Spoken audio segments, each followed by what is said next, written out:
Good evening, everyone. My name is David Muhammad. I am the Executive Director of the National Institute for Criminal Justice Reform, and I have the pleasure of being a host of sorts with you tonight, which means after the extraordinary film, we strongly encourage you all to stay with us. We are going to have a conversation with the producer and the director of this incredible film, Andrew Jarecki. And we have, was talking in the hallway. For those who have not seen this film, it is gripping. And to say it is extraordinarily great, which it is, which means it depicts some extraordinarily horrible things, but that we need to grapple with as a society. So it is extremely important film. And so I don't want to delay it anymore because we want to get right to it. I do just want to say, obviously we're here for the Alabama Solution, this extraordinary film that is now Oscar nominated, absolutely. And please silence your cell phones so that we can enjoy the movie all together. And you have cards in your seats that should have been left in your seats, wondering what that was. If you've not been here before, it is for questions. So a couple things, as you think through, as you see the film, if you have questions that come to mind that you want to ask the director and producer, so we have quite a treat tonight to be able to ask the director and producer questions about the film. Please write those out, and then we're going to engage in a conversation. I'll ask them a few questions to start off, and then we'll open it up when the film, as soon as the film ends, we're going to go right into the discussion. And with that, please enjoy this extraordinary film, The Alabama Solution. Thank you. I know you're grieving, but I want to tell you that your son was murdered. They sweep stuff underneath the rug all the time. If you're an inmate in Alabama prison, you're probably praying every night that nothing bad happens to you. It's dangerous and volatile. It could explode at any moment. I mean, it's corrupt. That's all you can say. We're finished. What are we finished with? Film me. Why? Can you hear me? Yeah. Hold on a minute. Police in here. Oh, okay. Don't talk.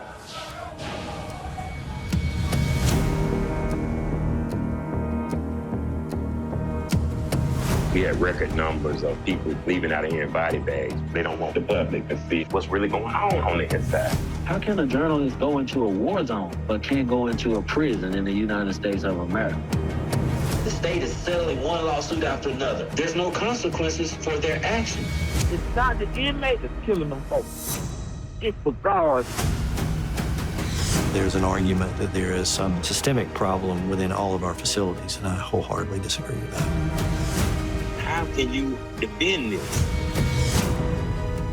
That one guard, he knew something. I could tell he was a liar. We are going to pursue it based on the facts to the fullest extent that we're allowed. Their biggest fear is to see us come together on one accord. We got to take our power back. We have to come together and make a stand that our life is worth something. I came to prison in 1985. I know what these folks will do.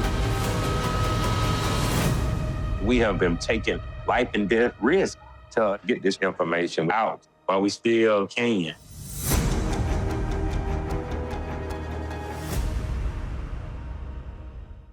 Good evening again. First, I know that is a lot, so just to take a moment to breathe. I did mention in the beginning that to make a great film like this, for this subject means it's pretty difficult, horrible content, right? So it's this weird dichotomy of great film, which means I feel pretty damn bad. And so we want to talk about that.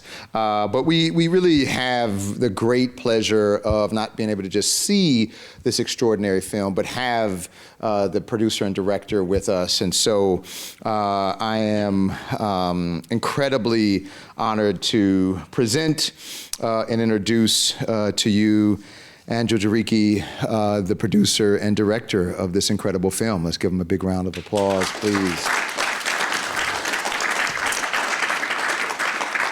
So Andrew's work is the past 25 years won an Emmy, a Peabody, the Sundance Grand Jury, the New York Film Critics Circle, and has been nominated for an Academy Award in this film. So we want to talk about that a little bit. And his other work includes, many of us know, the 12-part HBO series, The Jinx, which I must admit I was a bit addicted to, and as well as a groundbreaking documentary capturing the Freedmans. And so just to remind everybody that I'm going to ask Andrew a few questions, and then if you have questions for him, please write them down on the cards, and we'll get to the discussion. So first and foremost, thank you for this amazing film. Thank you. Thanks for coming and watching it. Absolutely. And in their absence, thank the extraordinarily brave men who filmed a good portion of this film, risking their safety, additional liberty. And to that point, how did this happen?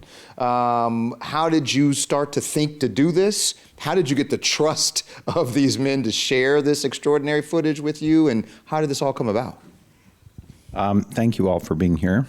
And yeah, I agree that it's a intense film to watch. But also for me, I'm like so inspired by the men that are in the film that I feel like, you know, they are incredible examples of resilience in the face of authoritarian power. Having somebody that is always watching your every move, having an entire state institution that is designed to exploit you, and at every turn, if you're smart enough to object, even peacefully as these men do, it's going to be met with violence. So it's a very topsy-turvy world where, you know, the authorities are the ones that are committing acts of violence against the men who are theoretically incarcerated for being terrible human beings, which is why I'm always struck by the irony of the Attorney General saying, there's some people in this world that just have no regard for human life. Like you. I'm like, well, you know that you're killing people at the rate of one person a day in the system right now. And that's just, you know, the prisons. What about the jails where there's another 25,000 people?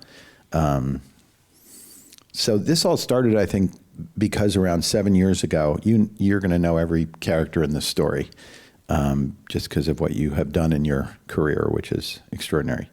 And I've been hearing about you for a long time from a lot of our friends, like Dana Kaplan, who's running like the Impact campaign around the film, and Rob Rooks, who thinks you're a genius. And so around 7 years ago, I had been interested in incarceration for a long time, probably going back to when I was making Capturing the Freedmans, and I had to go into Dannemora in upstate New York to see Jesse Friedman, who was incarcerated when he was around 18 and was in a very, very bad institution. And I went in, and it was so medieval, and the experience of just even visiting was such a brutal experience. You know, they treat everybody like you're a murderer, and they don't let you bring in pencils or pens, and you can't bring them food, and you can't interact with them except in a very controlled way where all your conversations are kind of surveilled. And so that really stayed with me. And then I'd made The Jinx, and that was also brought me into contact with the whole other part of the justice system, which is what happens if you're, you know, centimillionaire or billionaire and you get accused of murder like 3 different times and you never get locked up for it. Meanwhile, we have people like in jail for stealing baby formula. So around that time, my daughter was about 14, and she's a big reader. And she, at her school, they had Anthony Ray Hinton come, who was wrongfully convicted in Alabama, and he had written this beautiful book. And so she was reading the book, and she said to me, you know, I know you're interested in this stuff. We should read this together. And so we read the book together, and then we just decided kind of spontaneously, we'd never been to Alabama, let's go see what it's like. And so we did a little road trip to Alabama, and then when we were there, almost by accident, we met Chaplain Browder, who's the chaplain that you see at the beginning of the film, and found out that he was the first black prison chaplain in the state of Alabama. He was appointed by the great George Wallace like 45 years earlier. I think he was like probably George Wallace's like black friend. Right. And, you know, he had been going in the prisons for 45 years. And he was already nearly 80 when I met him, but he was sharp as a tack. And I said, would you have dinner with me? So he and my daughter and I went to dinner. And I just grilled him for like 2.5 hours about what it's like to go into the prisons. And he talked about how they brought God into the prisons and how they did these revival meetings. And I said, well, I'd love to see that. And he said, well, just come in with me. And I said, well, we're filmmakers. They're not going to let us into the Alabama State prison system. Like, no way, no how. And he said, well, just come in as a volunteer. So we went in and just distributed food and gave out hygiene packages and met with the men. And it was a very intense emotional experience.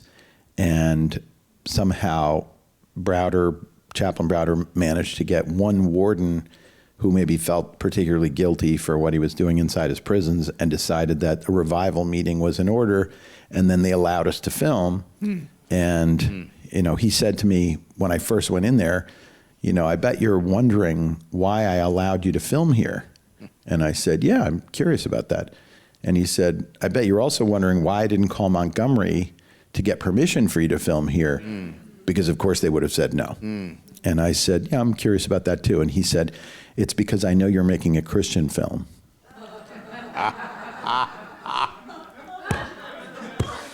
And then I just said, okay. Sure.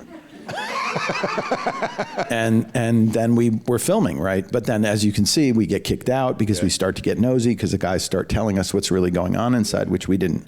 We knew the Alabama prison system was not okay, but we didn't know quite how, that it was a criminal enterprise, that the whole Department of Corrections is.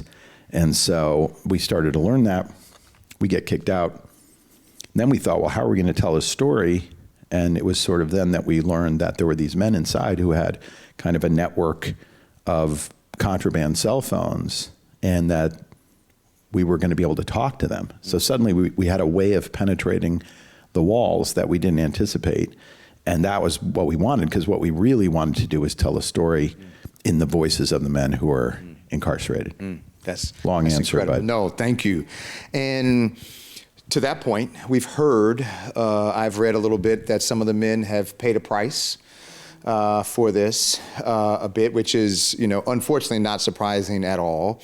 As is depicted in the film, as you said, like cell phones in prison is just a thing now. And it's a thing in Alabama now because the guards sell the cell phones. This guard sells, and see, this is a, there was this piece in the news recently about a new X-ray machine that might be coming to airports near you, and they were saying they're using them in some prisons, and that it's causing women who are just wearing, menstrual pads or whatever to not be allowed in, right?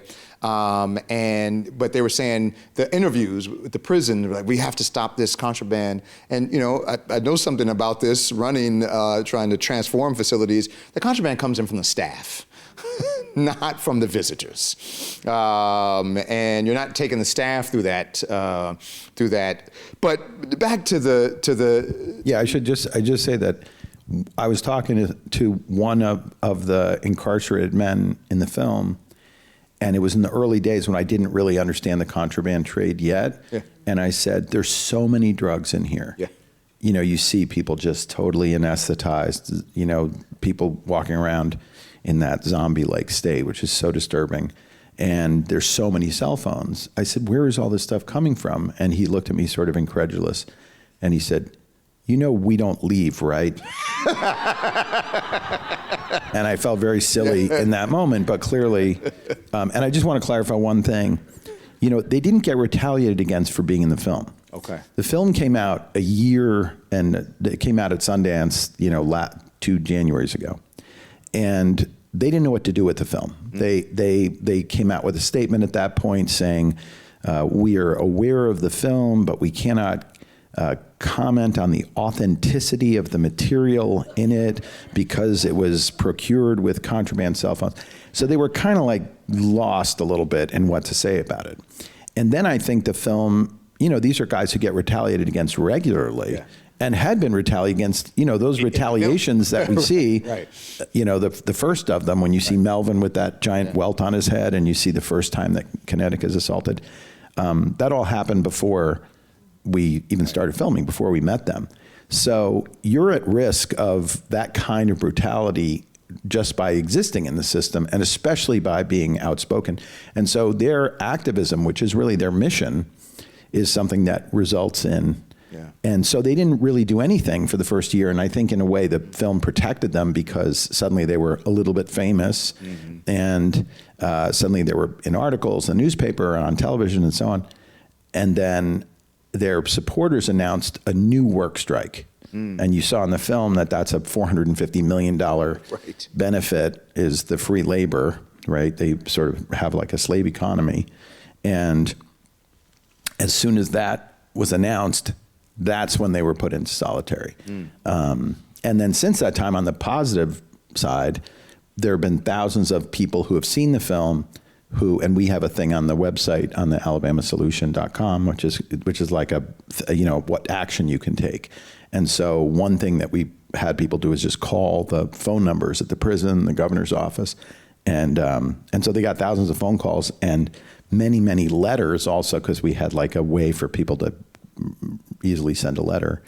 And then not long after that, they started to let them out. So Melvin Ray is now back in general population.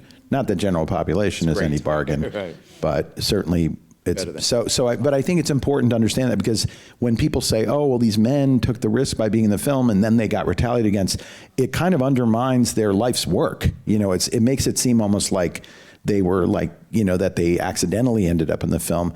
This was like a 7-year collaboration with these men. So, and this coalition that they have throughout the state, where they're getting on conference calls and making plans. It's incredible, right? Really incredible. I mean, it's hard enough for like a union organizer with like a laptop and 26 computers to organize people to strike. And here these guys are doing it with cell phones in the middle of the night.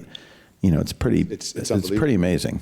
And, so talking about retaliation, when I first heard that, and I thank you for that clarity, because I think that's incredibly helpful. There was another documentary that won an Oscar, No Other Land, and one of the filmmakers was killed after that. And so this kind of price of truth-telling, and the other side of trying to make a difference, right? So you mentioned, I want to ask you what people can do, because you see this and you get frustrated and angry and want to do something.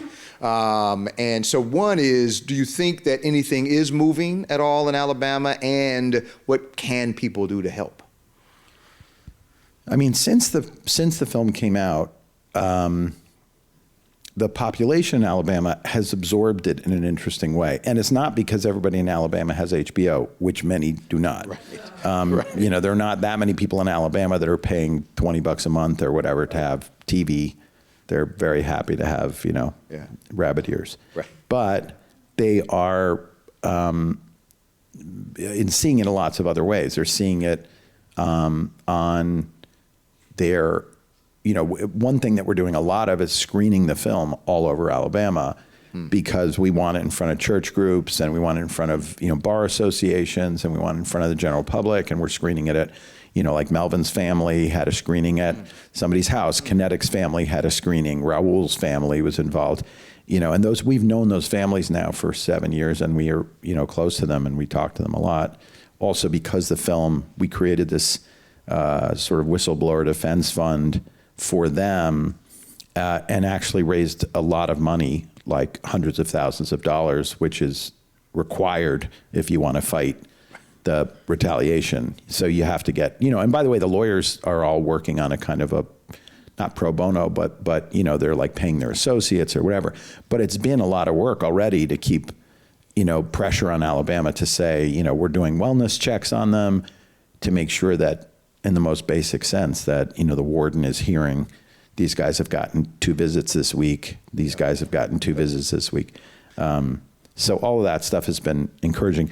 Today in Alabama, there was a vigil for the people who've died in the Department of Corrections custody.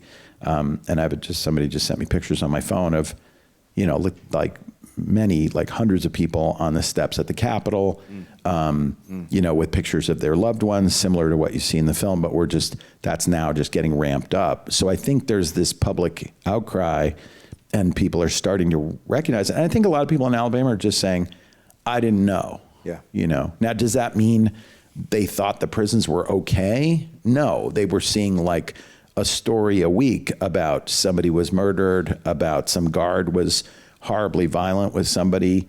They're seeing that all the time, but you know, it's all sort of under the heading of, well, they're criminals and they probably deserve something. Like nobody just has an idea of what we're talking about, that this is like, even the people that we've shown the film who are conservatives have been emotional at the end and said, you know, this is not what we mean when we say tough on crime. Yep. This is like a human rights disaster. There was in bygones before something called a passionate conservative.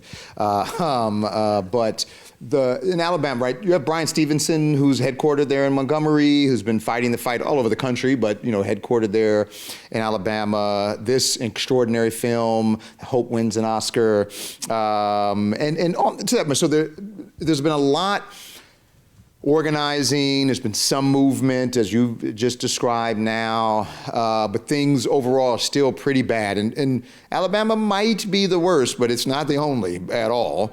But I want to ask you a question about that, but right before I get to that is, if it wins the Oscar, do you think that could have even more impact? Do you think that would make even more of a difference?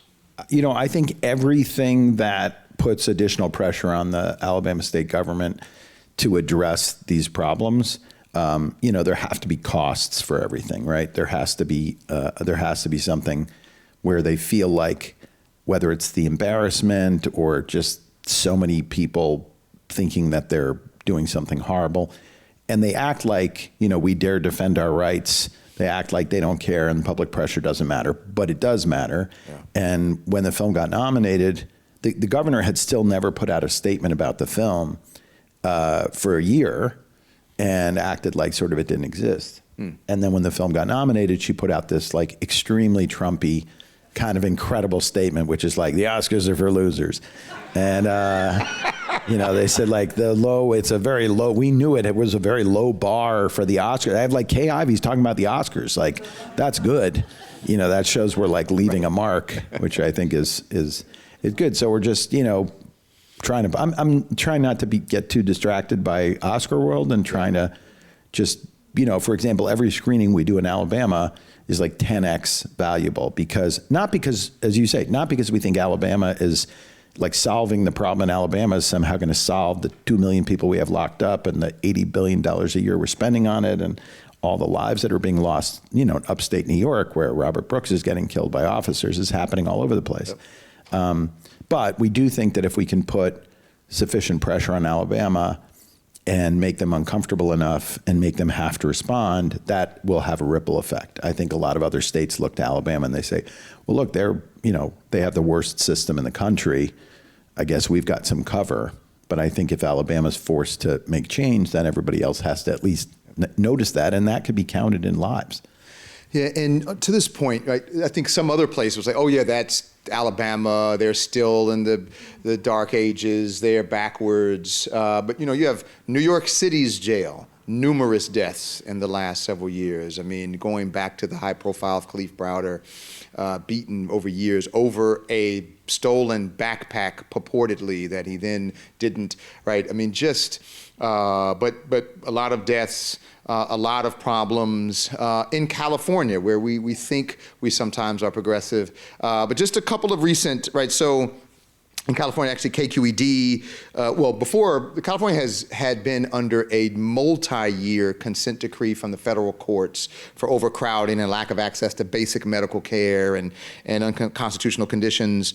But the local NPR station at KQED did a really great podcast, again, one of those great podcasts, meaning terrible content, called On Our Watch. And there was a prison guard who died mysteriously. It's called an overdose, which it may have been. But part of what happened before that is he was a whistleblower. And he whistleblew on his colleagues who set up an execution. right? So they allowed two guys to come into come into the day room and stab another guy to death. And this officer, this guard, was whistleblowing on them. More recently, in Salinas Valley State Prison, right in Monterey area, an inmate was stabbed 180 times. This was just in California recently. Stabbed 180 times. The guards didn't stop it, but one of the guards did film it and then posted it onto social media. And the family is now suing the system because of that. And 180 times is horrific. It takes a lot of time to stab somebody 180 times, and this guard, again, not stopping it, but filming it. And so I say that to say you do have a brief part in the film where you're going over different states, including California. But what have you heard about other states? Any thoughts around other films in other states and this issue of, Alabama might be leaning toward the worst, but it's not the only at all? I think the problem of prisons in the U.S., among other things, goes back to the lack of transparency. Because without the light of what Kinetic calls the light of truth, without being able to shed light on what's happening, you really can't control it, right? If you can't measure it, you can't control it. Alabama's now stopped doing autopsies. They don't always report deaths. One of the reasons why we went to Stephen Davis's mother, Sandy, is because we understood that they often don't report deaths to the parents or the loved ones or the wife, or they delay the reporting of deaths if it's a suspicious death or a death where a corrections officer committed the killing. They want to scramble the witnesses. They want to get rid of anybody who saw anything. I mean, you hear Terry, one of the guys in the film, say, they came up here before INA got there, before the investigations division got there. But the INI divisions know better, right? They get up there and they're like, oh, thanks for cleaning things up so we don't have as much of an investigation to do. They're not really looking to find out what happened, hence promoting Officer Gadsden twice since the killing of Stephen Davis. And they're just willing to lie about everything, They just want to live in this alternative universe. And so the cell phones are a problem for them, So that's, one thing I'll say about California, because you were asking about other states, is that, I visited a lot of different prisons, and I visited the women's prison in Chino, and I visited, not too long ago, I visited Pelican Bay.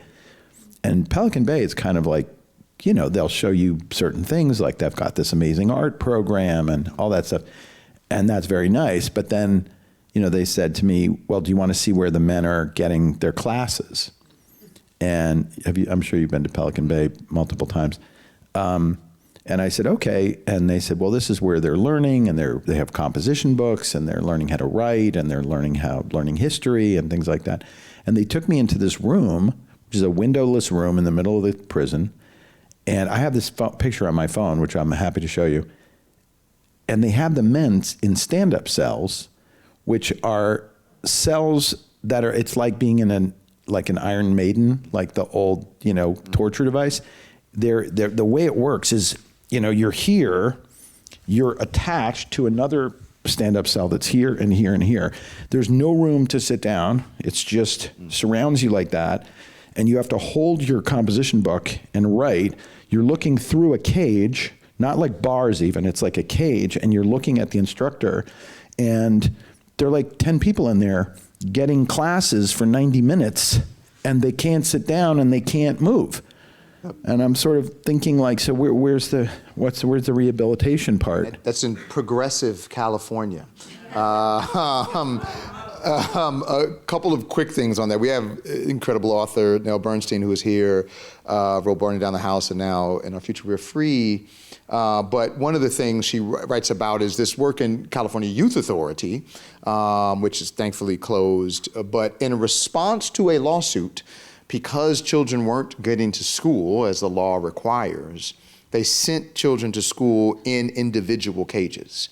So they had a desk, and then they built cages around the desk, and the fence, you couldn't even do this, right? And so these systems of misery, right? Their response to trying to improve, it gets worse. Like this stand-up cage, which those stand-up cages in California come from. If there was an incident, they would put you in the stand-up cage for hours and hours and hours and hours. But let me get to a couple of audience questions. And you mentioned going to the women's prison in Chino. In Alabama, there's a question from the audience around, do you know anything? Did you get any chance to see the women's prison? Do we know if it's as bad? What's up with the women's prisons in Alabama? Yeah, it's a really good question. There's a film to be made about the Tutwiler prison in Alabama, and we didn't really have access to it, and I don't know that the cell phones are as present in that prison, the Julia Tutwiler prison, named for Julia Tutwiler, who was one of the great prison reform advocates. Like, there's no, it's like I'm not only not a racist, I'm the least racist person you know. Like we're so great that we're going to name this prison after a person who's spinning in her grave to know what's going on in this prison. But the reason that I would say without Julia Tutwiler and what was happening there, I never would have gotten into this, because this is, I don't know, 8-9 years ago, there were all these, there's one women's facility in Alabama, which has, I think, 2,400 women in it. And the women were all getting pregnant. Like a pretty large number of women, like dozens of women were getting pregnant. And there are no men in the prison except for guards. Yeah. And so it was just a process of elimination. It's very clear that these women are getting, It's not men climbing over the fences and gates. And it's not, and it's also like there's, that's rape, right? If you're being forced to have sex with the person that's got the keys to your entire life, there's no question that that's coerced. Absolutely. And so the U.S. Attorney's Office started to get interested in it. They were hearing these stories. I think that there was an abortionist who they had employed by the prison to get rid of some of the children. There were children that were, having that, they get to spend 1 hour with their mother before they're taken away and put in social services. But all this was happening because the male guards were raping the female prisoners. And that is what got the U.S. attorney at the time was Joyce Vance, and her team started hearing about this, and they said, I think we better investigate Tutwiler. And they started this investigation and ultimately got Alabama to agree to some kind of a consent decree. And so the raping seemed to have subsided. Not one guard was penalized in any way. 100% of the men that were working that prison are either still working there but they didn't have to take a week off. It was just, momentary pause in the sexual assault. And so then they put a monitor in there, and the monitor seems to have made a difference, and maybe it was improved. And then, of course, Alabama came to them very recently and said, we've done such a great job, I think you should get rid of the monitor, which is always, and I think they did. I think they've agreed now to release the monitor. So that all, and then once the U.S. Attorney's Office had investigated, they were learning from people inside that there were at least as bad things happening in the male prisons, and they ended up launching what was, I think, the first ever DOJ investigation of an entire state prison system. They had investigated prisons before, but this was really the whole system. And that's kind of what led them to the men's prisons. And we only have a minute. I'm going to ask you the last two audience questions that both may only be able to answer one, but just a quick story on this. Many, many years ago, when I was working inside the California Youth Authority, we started doing women. The only place they had young women was in Southern California, so we literally were flying down once a week. And they were telling us the story that this used to be a co-ed facility, not actually, but one side was male, one side was female. They said, but the girls kept getting pregnant, and so we had to remove the boys. And the girls kept getting pregnant. And nothing happened. It was clear. This was a staff person telling me this, right? An administrator. All right. One question is about DOJ. One question is about race. I'm going to ask both. Not sure if you can get to both of them in our time. But one says, are you saying I'm long-winded? Yeah, no. There's just so much great content, is what I'm saying. One is about race, which I had a similar thought and question when watching this. I thought it was wonderful, this might sound crazy, that it was wonderful that you had a white victim and a black right, so that people in the power structure in Alabama might pay attention to it more. It doesn't look like they did so much, but maybe now. But what we also know is the vast majority of the people in prison are black everywhere, but in Alabama, it's extraordinarily desperate. The disproportionality is extraordinary. But thinking about this film and the racial issues is one question. Did that come up? And the second is, pre-second Trump DOJ, why were they just taking so long? So I think that, what was the first question? I just want to make sure I get. Yeah, no, what are the racial dynamics that went? Yeah, I mean, I think that you're right. I think it's the population of Alabama is maybe 20% black, and the prison population is around 54% black. Mm-hmm. So there's no question that they're locking up black men at a rate, women too, but they're locking them up at a rate that's more than twice the norm or what you would expect in the population. And there's no question that there's a very racial element to the whole thing, and that the system that we're looking at it's not that it's like convict leasing. It is exactly convict leasing. There's no difference, because as you could see, they're not only working in the prison, they're also working in the governor's mansion, they're also working in the construction sites, they're also doing sanitation work, they're also working at McDonald's, they're also working at Burger King, they're also working at the Hyundai plant, the Budweiser distributorship, and it's pretty incredible to see the way that the labor it has nourished this system, because if you have a business and you can zero out the personnel line, right, business starts to look pretty good. And I think from Alabama's standpoint, it's sort of like, well, these people are obviously, they need to be used for something, and we don't want to leave anything. We're going to use the whole cow. We're going to use the skin, and we're going to use the teeth, and we're going to sell the things for glue and the hoofs and so on. I mean, they really are just dismantling human beings and turning them into value, right? Whether that's through this kind of exploitation of labor, which is why Kinetic is so brilliant, and why when Melvin says, it's much more powerful, instead of hitting him in the mouth, you got to hit him in the pocket. Mm-hmm. And they respond to that. That's why these guys got put in solitary, because they had the audacity to say, maybe we're not going to work for free until, and maybe you need to change the conditions of our incarceration. So that's, I think the racial side of it is a huge issue. But I also think that the presence, when we didn't put the murder of Stephen Davis in the film because he was white. Right. It was a storyline that made sense because we had so much of it, and because Melvin was the one that told us about the beating of Stephen Davis, and we had been tracking Rod Gadsden before that because we went through all the pro se lawsuits. So it made sense to use that story, but it was kind of fortuitous to show that it really is a equal opportunity destroyer, that city, that state. We've shown this to conservatives who've said, like awkwardly, they'll say, I don't know how to put this, but I don't want to say the wrong thing, but it's kind of a good thing that the victim in that case is white, because you got to realize that people aren't going to get engaged unless they see it's one of their own. And Alex Duran, our co-producer, who was incarcerated for 12 years at Rikers and Sing Sing, and is just a brilliant guy. He always says, there's no other place in the world where a black man can kill a blonde white kid and get away with it. That's right. Doesn't make any sense at all. That's right. Only place. And so, one, thank you. Let's please appreciate Andrew Jarecki.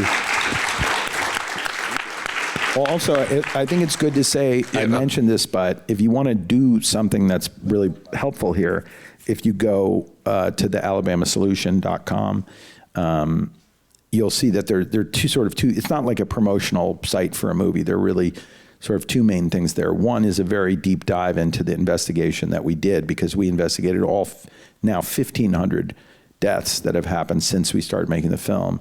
So we have the only comprehensive database of all the people that have died in the system. You can't get that. The government's not going to give it to you. So it's a very, I think, really important tool for reporters, and so we made it available on the website so people can sort of work with that.